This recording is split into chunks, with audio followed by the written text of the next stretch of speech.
যোগাযোগ করতে পেরেছি স্ট্র্যাটেজিক এক্সপার্ট শুভাশিস ব্যানার্জি রয়েছেন আমাদের সঙ্গে। শুভাশিস, এই জায়গাটা একটু জানতে চাইবো আপনার কাছ থেকে, এই যে জ্যোতি রানী যেভাবে বিভিন্ন স্ট্র্যাটেজিক লোকেশনে যাচ্ছে, সেখানে জয়গা সীমান্তে যেমন সে যাচ্ছে, করোনেশন ব্রিজ, চিকেন স্নেক নিয়ে যখন আমরা উদ্বিগ্ন সেই সময় যাচ্ছে, শুধু তাই নয় রেলওয়ে স্টেশন, শিয়ালদা স্টেশন, সেখান থেকে minute to minute time block করছে। তো কিভাবে মূলত এর মাধ্যমে সে তথ্য পাচার, মানে এই ধরনের কাজ যারা করে থাকে তারা কিভাবে এই বিষয়গুলোকে ব্যবহার করে, যদি একটু ডিটেলসে তুলে ধরেন। দেখো, সব থেকে বড় কথা হচ্ছে প্রচন্ড ন্যাচারালি যে জিনিসটাকে আমরা দেখবো সেইটাকেই ওটার ভিতরেই কোডগুলোকে ইন্টারসেপ্ট করে করার জন্য বানানো থাকে। কিরকম আমি বোঝাচ্ছি,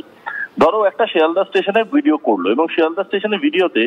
কোন কোন স্টেশনগুলো কোন কোন স্টেশনের পরে আছে সেটা দেখালো, কোন কোন জায়গায় সিকিউরিটি বুথ আছে দেখালো,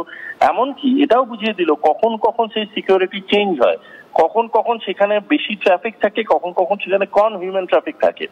আবার কোন একটা ধর্মস্থানে গিয়ে বুঝিয়ে দিল কখন গেট বন্ধ থাকে, কখন গেট খোলা থাকে, কটা গেট, কত লোক, মানে এমন কিছু নিটিগ্রিটি, এমন কিছু ইনফরমেশন যেটাকে আপাত দৃষ্টিতে দেখলে মনে হবে যেটা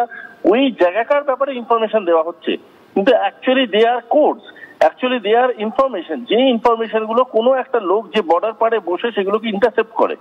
এবং সেইগুলোকে তারা নোট ডাউন করে আস্তে আস্তে আস্তে আস্তে গোটা অ্যালগরিদমটা তারা বার করে যে তাহলে যদি আমরা এটাকে অবজেক্টটাকে আমরা নিয়ে এগোই তাহলে কিভাবে এগুলোটা বেটার হবে, কোন টাইমিংটা ইজ দ্য বেটার টাইমিং, কোন সময় গিয়ে কাকে হিট করা যাবে, কোন কোন মানুষগুলো ইজ এ প্রসপেক্ট যাদেরকে ফিউচার অপারেশনে ইউজ করা যাবে। It is a very deadly trap actually. মানে এটাকে যেটা যত মানে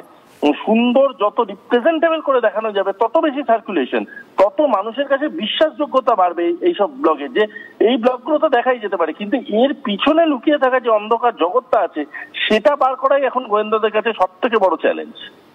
ধন্যবাদ।